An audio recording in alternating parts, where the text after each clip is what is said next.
So fear in my work is perhaps the number one barrier to not making that decision. And the best example I can think of is that I can't tell you how many prospective clients I've met with, and they will stay in the misery of the known rather than step into the happiness of the unknown. So making the decision to make a significant change that they know could make their lives happier, but because that decision is attached to uncertainty, they will stay in the misery of the known. And like, that is not making a choice that is a choice, if that makes sense. I have so many people, so many friends who, you know, very much stay in unhappy situations, whether that's a relationship or whether that's living in a particular, you know, an apartment that might be falling apart, or in staying in a job that just know that they're no longer getting growth from.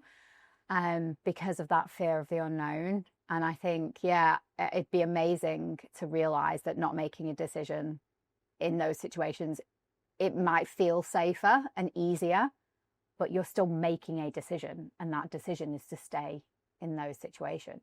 Well, and I mean, Sean can probably speak to this with his background, but I always find it fascinating because they say awareness is the first step to change, and our physiology is designed to keep us safe. So our central nervous system, when anything feels uncertain, like every situation we step into, we assess for risk and reward.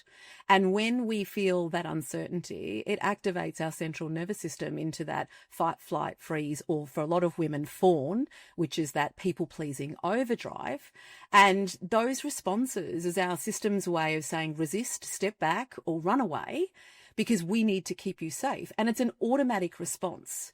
So we are the hardest things, or the hardest decisions we have to make actually mean we have to work against the automatic system within our body, which is thinking that it's keeping us safe. And it's resisting, it's actually pushing us away. And yet I always say fear is the pathway to the happiness that you seek, you know, to the fulfillment that you seek. And yet we actually, more often than not, choose, like I say, not to choose, and allow the fear to overtake it and say, well, we'll keep us safe. And that means staying in misery sometimes. Sean, interested in your perspectives though on this, given your neuroscience background.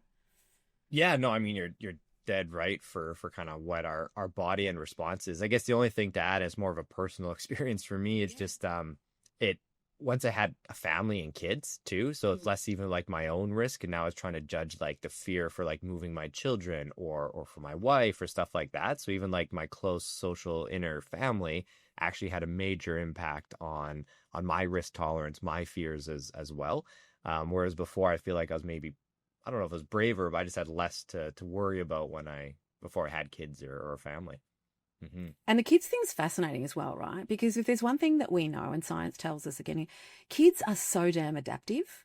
And yet as parents, we actually won't give them, again, the decision is to not give them the space to adapt. But the younger they are, more often than not, the more adaptive and resilient they are, because they just roll with it and they're curious, right? Because we haven't bashed curiosity out of them when they're young. We haven't put them through the constructs yet that are going to take that magic away. And so putting them in new environments just makes them even more curious, more often than not, with the right support structures. And you're right. You hit a big word there. Like the one thing I always want to give my kids is resilience. And so probably giving them new situations and experiences is going to help to build that. I love the saying from Jordan Peterson, and he said, do you want to keep your children safe, or do you want them to be strong? Because you can't have both.